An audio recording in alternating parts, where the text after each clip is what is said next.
이번에는 돈이 흐르는 스토리, 돈맥을 좀 짚어보는 시간입니다. 오늘은 롯데그룹 화학 부문에 대해서 분석을 해보고 좋은 투자 포인트를 찾아보는 시간 준비했습니다. 미국 웨스트레이크 케미컬과 합작한 롯데그룹 화학 부문을 자세히 들여다보고요. 롯데그룹에 대한 투자 전략을 꼼꼼히 세워보겠습니다. 케미컬 에너지 투자자문 차홍선 대표와 함께합니다. 어서 오세요. 예, 안녕하십니까. 네, 롯데그룹 화학 부문에 대해서 분석하기 전에 롯데그룹 화학 부문과 합작한 웨스트레이크 케미칼의 실적과 시가총액을 좀 먼저 살펴볼까 하는데요. 여기를 통해서 배울 점이 좀 있겠죠. 예.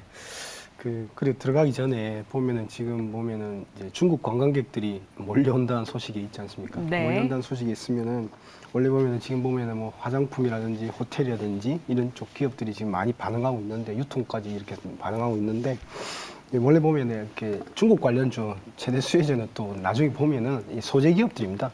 화학하고 철강이니까 화학과 철강에 대한 관심도 가져볼 필요가 있다 이렇게 말씀을 드립니다. 네. 그리고 앵커님께서 말씀하신 대로 그 롯데그룹의 화학부문 화학 쪽은 상장된 회사가 한 4개 정도 있으니까 염두에서 한번 들어보시면 될 것 같고 설명을 쭉 들을 테니까 한번 이해를 하시면 좋을 것 같아요. 네. 그 롯데그룹 같은 경우는 화학부문은 미국에 진출합니다. 원래 말레이시아도 공장이 있고 지금 이제 인도네시아에도 공장을 짓고 있고 이런데 베이스는 여수 공장이죠. 여수 공장인데 이제 이게 이제 미국의 휴스턴에 있는 그러니까 웨스트레이크라는 케미컬이라는 회사하고 이제 합작해서 이래 천연가스 기반의 화학회사, 천연가스 화학회사를 만듭니다. 만들어서 이제 미국 법인이 되는데, 근데 이제 그러니까 미국 웨스트레이크가 국내 한국에 들어오면은 롯데그룹의 화학부문하고 똑같다고 이렇게 보시면 됩니다. 보는데 제가 이렇게 말씀을 드리는 이유는 뭐냐면은 굉장히 저는 제가 볼 때는 좋은 투자 아이디어가 있다고 이렇게 생각되는 겁니다. 미국의 웨스트레이크 지금 보시면 알겠지만은 2020년 2분기를 한번 들어가 볼까요? 이 그림이 보시면 알겠는데 이게 보면은 잘 나갈 때는 얼마 정도 내냐면 분기에 1,800억 원이라는 단기 순이익을 냅니다. 단기 순이익을 내는데 네. 딱 2020년 2분기 때 보면은 9분의 1 토막이 납니다. 딱 200억 원이 나와요. 200억 원에 롤링 해보면 얼마냐 하면은 800억 되지 않습니까? 네. 그럼 10배를 때리게 되면은 8천억이라는 소리가 나오거든요. 그러면 시가총액이 8천억인가? 그건 아니죠. 한 50배를 받습니다. 4조 원까지 뚝 떨어져요. 그러니까 1,800억 원을 벌던 회사가 200억 원까지 뚝 떨어지는 겁니다. 자, 앵커님 이 지점에서 2020년 2분기 때 있지 않습니까? 네. 미국이 극명한 코로나였잖아요. 이때 이 빨간 지점에 이익이 9분의 1 토막 날 때 앵커님 이게 보시기에 어디 이렇게 사고 싶은 생각이 드세요? 걱정스럽죠. 걱정스럽죠. 네. 주가도 그러나 그렇습니다. 저가에 투자를 해도 되나라는 생각도 하게 되겠죠. 이게 보면은 네. 이제 뭐 예를 들면은 공매도라든지 부정적인 뉴스라든지 온갖 범벅이 되는 겁니다. 왜냐하면 팩트가 네. 나오니까요. 들어가기 무섭죠. 예, 1,800억 원을 하던 회사가 9분의 1 토막이 났다. 뭐 이렇게 되니까 이게 뭐 200억 원 되니까 새파랗게 질려버리는 거죠. 네. 그래서 보면은 이제 많은 투자자분이 던지는데 역시 주가는 16조 원 하는 주가가 9분의 1까지는 아니고 4분의 1 토막 납니다. 그래서 4조 원까지 이렇게 급락을 해요. 저는 제가 볼 때는 우리나라의 철강 중에서 예외적인 기업이 이제 제대로 적정하게 평가를 받는 기업이 포스코 홀딩스라고 보고 있고 나머지는 제가 볼 때 이 형태의 그림을 보이고 있거든요. 그래서 보면 16조 원에서 4조 원까지 급락을 합니다. 시가총액이 주가가 4분의 1 토막 나죠. 그러니까 이익은 9분의 1 토막 나고 시가총액은 4분의 1 토막 나고 우리 앵커님 말씀하신 대로 뭐 부정적인 뉴스에다가 공매도에다가 막 이렇게 막 안 좋다더라 막 이렇게 회사가 위험하다더라는 이런 말까지 안 나왔겠습니까? 그죠? 그러면서 주가가 이렇게 되는데 그런데 드라마틱하게 반전을 합니다. 그 다음 네. 장 보시면 알겠지만 200억 원 하던 게 한번 보십시오. 200억 원, 1,800억 원 하던 그런 기업이 9천억까지 급등을 하는 네. 드라마틱. 저 시점이 들어가야 되는 그러니까 상황이었네요. 그렇죠. 예, 그러니까 네. 이제 뭐 부정적인 뉴스에 공매도야 막 이런 부정적인 뉴스가 있을 때 화학이라는 거는 그러니까 그런 거죠. 미래가 있는 거죠. 미국의 이런 화학이라든지 섬유라든지 플라스틱이라든지 자동차용 소재, 화학이 없으면 화학과 철강이 없으면 자동차는 굴러가지 않습니다. 만들 수가 없어요. 네. 그러면은 미국에 화학이 필요할까? 이런 생각을 해봐야 돼요. 그럼 미국 경제가 돌아설까?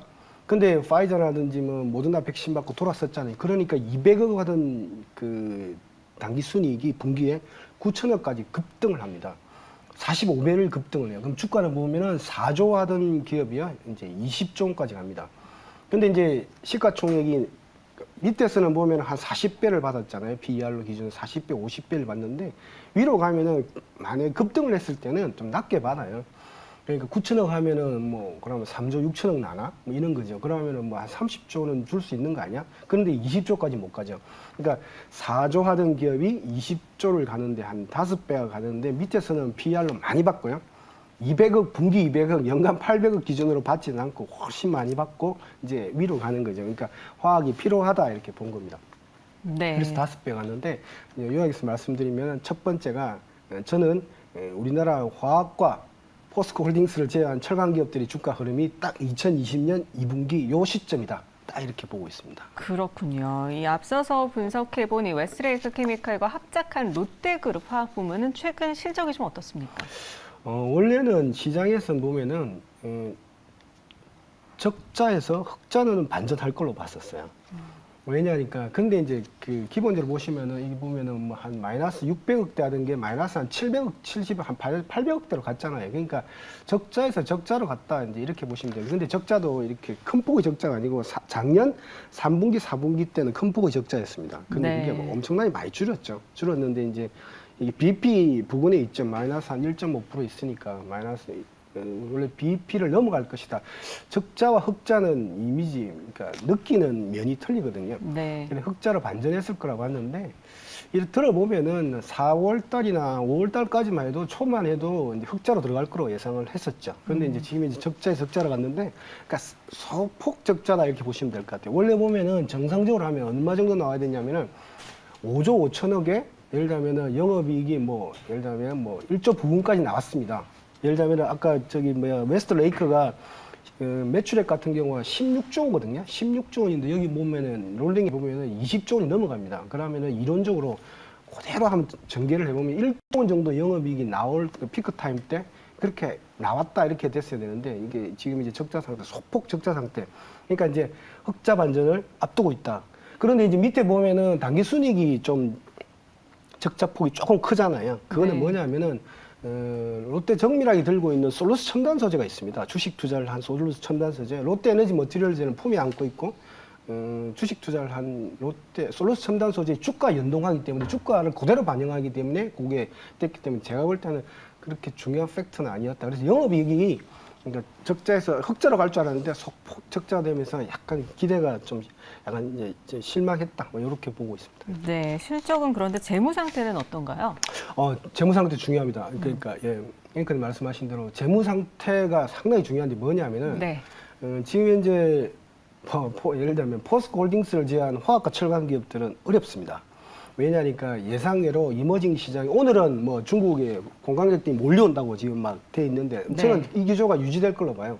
잘 좋을 거라고 보는데 지금까지는 예상외로 코로나가 길어지면서 이머징이 잠기면서 부채 비율이 다들 올라갔습니다. 그래서 지금부터는 견딜 수 있는 우량 기업이 들어가는 것도 좋아요. 근데 지금 현재 부채 비율이 한 60%, 58% 정도 되잖아요. 네. 순차익금 비율이 한 30% 정도 되면은 굉장히 우량한 수준이거든요. 그래서 부채 비율도 볼 필요는 있다. 견디는 기업은 제가 볼 때는 크게 성공할 것이다. 이렇게 보고 있습니다. 네. 이렇게 상세하게 분석을 해보면 롯데그룹의 화학 부문 실적에서 긍정적으로 볼 수 있는 부분 어떤 것들이 좀 있을까요? 약간 또 갈렸어요. 뭐냐 하면은 저번 시간에 제가 효성그룹에 대해서 이야기했잖아요. 네. 효성그룹의 전력기기가 괜히 어닝을 서프라이즈 예를 들면 굉장히 시장 기대치를 훨씬 넘어가 버렸다는 거죠. 네. 그죠? 그러니까 이제 전기자동차가 깔리는데 전력기기는 예상도 못했는데 지금 실질부터 좋아졌다는 건데 롯데그룹의 화학 부문도 보면은 첨단 소재 부문은 이제 최대치 이익으로 가고 있습니다. 이미 이런 실적에서도 왜냐니까 ABS라든지 PC라든지 이런 여러 가지 뭐 예를 들면 자동차라든지 이런 들어가는 쪽, 고부가 쪽 같은 경우는 가격 협상력이 뛰어나거든요. 네. 그래서 이미 이런 부분만 분할해서 나갔더라면 시가총액이 제가 볼 때 이 기업만 해도 한 6조, 7조는 갔을 거다 이렇게 보여지는데 그다음에 있고 그다음에 이제 롯데 정밀학 부문도 지금 이제 반전을 했습니다. 턴어라운드 했습니다. 2022년도에는 그 가스 가격이 올라가서 일시적인 조금 이익이 있었다면 실질적으로 이번에는 이익이 반전됐다. 그래서 첨단 소재, 정밀학 그리고 미국 USA 같은 경우 아까 그 휴스턴에서 웨스트레이크하고 합작한 법인이 있지 않습니까? 법인에서 만드는데 여기가 이제 MEG, 이제 섬유의 원료를 만드는데 여기도 흑자 반전을 했기 때문에 세 가지는 흑자 반전했다. 그래서 이걸 이제 소팅해서 좀 볼 필요가 있다. 그래서 여기에 보면은 이제 4대 소재, 배터리 4대 소재들이 다들 이익 부분이 들어가 있거든요. 그런 이익 부분도 좋아졌다. 이렇게 보시면 될 것 같습니다. 네. 그렇다면 롯데그룹 화학부문 실적에서 좀 미흡하거나 우리가 예의주시할 부분은 어떤 것들이 있을까요? 영업이익이 그 흑자로 갈 줄 알았는데 살짝 적자로 들어가 있는 거잖아요. 그래서 그 원인이 이제 찾아보니까 뭐냐면은 원래는 당초는 중국이라든지 인도라든지 인도네시아라든지 베트남이라든지 이런 말레이시아가 좋아지면서 많이 턴어라운드 할 거라고 봤는데 기초 소재가 중국을 말한다 이렇게 보시면 돼요. 중국 경제를 말한다. 중국 경제가 아직까지는 그러니까 큰 폭의 적자에서 확 줄어든 거는 맞는 거예요, 그죠? 맞는데 이게 확 턴어라운드 해야 되는데 아직은 제가 볼 때는 들고 있는 재고들을 소진하고 있는 단계다 이렇게 보고 있고 그 제가 볼 때는 저는 이제 3분기가 기대된다. 그래서 올라갈 때는 원래 보면은 그 롯데 부문에 이런 화학 부문이 보면 올라갈 때는 뭐 영업이익률이 20% 이상대까지 육박을 하거든요. 네. 지금 마이너스 1%가 그 정도보다는 훨씬 높아질 수 있어요.